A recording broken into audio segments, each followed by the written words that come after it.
how badly you want to learn. Most people don't have it.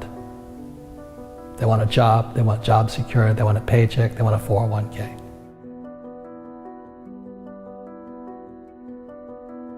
You've got to be so much smarter. If you want to be poor, I hate to say this, you can go to school, but you still won't learn anything about money. You know, there's a lot of people who can't make $1,000.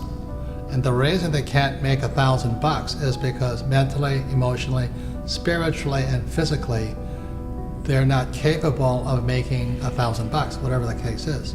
So Kim and I today are in the multi-millions of dollars in making money.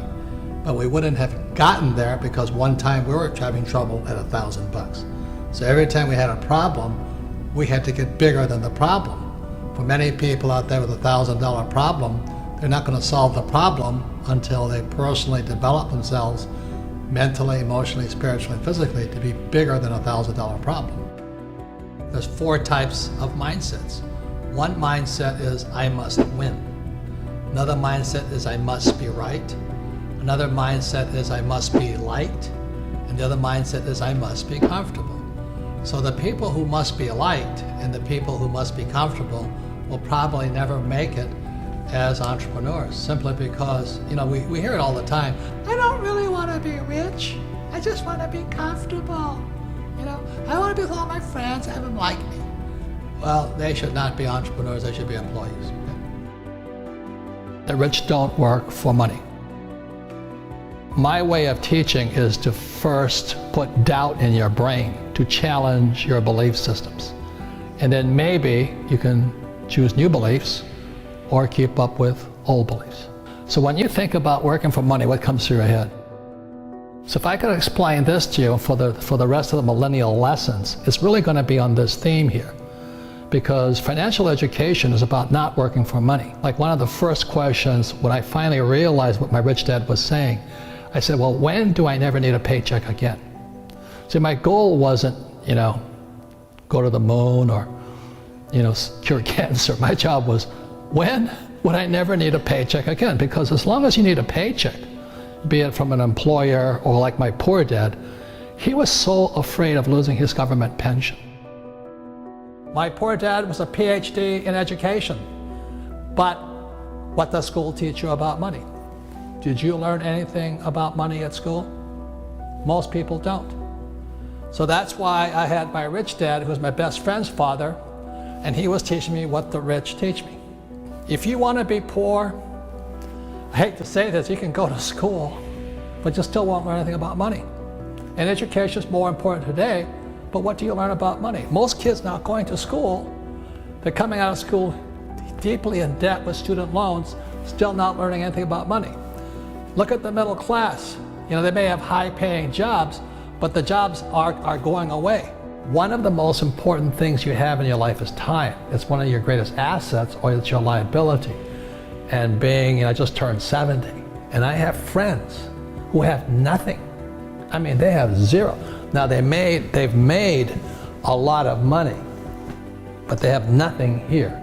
They have nice houses, nice cars, you know what I mean? And being young is great, except it can be a liability to you. Because when you're young, you're just having a lot of fun and life's exciting, you know, it's new. But the thing is so many people spend their time focusing here. They want to make a lot of money. And I can hear it in their words. I want a career. This is career. Okay, or I'm going to start my own business. And this is the chart here, which we've seen. This is the cash flow quadrant, book number 2. E is employee. S is small business, self-employed, or a specialist like a doctor, lawyer, web designer. B is big business, 500 employees or more. And I is professional investor. The big mistake I see young people make is they focus here. And the words are, I want to do what I love. That's the track. You see, in real life, sometimes you have to do what you hate. Like people think I like to write books. I hate writing books. But it fills my purpose in life. It's not my passion, my purpose in life. because my purpose was to get here. I had to learn what I didn't want to learn. I had sometimes to do what I hated. I had to learn about taxes. I had to learn about debt. I had to take classes. I had to learn about insurance. So I was doing a lot of things I hated doing so I could come over here. These guys never do this because they live their passion. I want my passion. So the big mistake for young people is I'm going to do what I love, which is fine over here. But what do you love the most? Well, I loved my freedom. And I know it sounds greedy, but I love making money. I'd rather have a lot of money than no money. I've been both. I've been broke, I've been in down, everything, but I'd rather have a lot of money. The big mistakes I see young people making is here. You know, they think about what they want to do, what they love. And what I'm saying to the millennials right now, invest in what you love. Most young people, or should I say, short-sighted people, they think this is it or this is it. But this is the one here. The reason I make more money is because it's not what I'm doing what I love. I do sometimes what I hate so I can have the assets that I love. I love having a business. So the business affords me the lifestyle I want. And then I invest in real estate. This is what I know. The higher the risk, the more education it takes.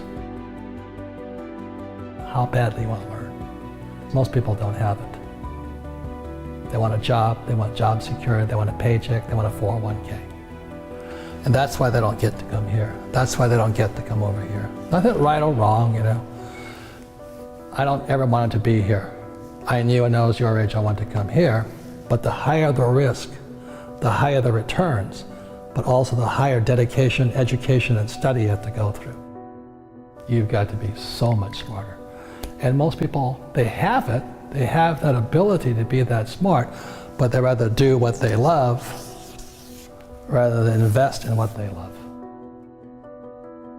As you know, we learn little to nothing in school, but in fact, you'll find out that going to school actually diminishes your ability to get rich. You know, so that goes counter to what everybody tells you. Go to school, get a job, and you'll make money. And that worked probably 1,000 years ago, not working today. The number one reason to be an entrepreneur is not about money. The number one reason to be an entrepreneur is personal development. You know, to develop yourself to be, as the Army says, to be all you can be. So the lesson to young people is don't take a job for the money, take a job for what you're learning. When you look at a job, you look at what can I learn more than how much can I make. And I think that's the biggest challenge. And if you look for a job where you can learn a lot, the harder the job, the better it is.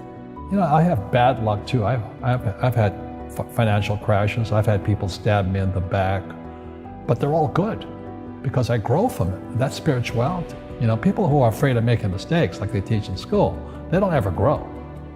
Because spirituality is there's good and there's bad, there's right and there's wrong, there's up and there's down.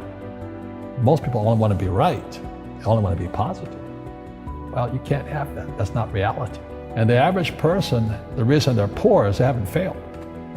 You know, they play it so safe. They haven't made any mistakes like they taught in school. That means they don't learn anything. That's why the school system's actually fundamentally corrupt. It's anti-education. You know, I go into business like a rugby team. You know, boom, boom. And we kick butt. But the average guy is standing there, oh, I'm an A student. I'm going to do this all on myself. And a bunch of rugby players run you over. And you go, well, they're not playing fair. Yeah, well, you're playing stupid. You should have a team. You should have accountants, attorneys, and bankers and all that stuff. But that's not the game I want to play. I said, then don't play the game.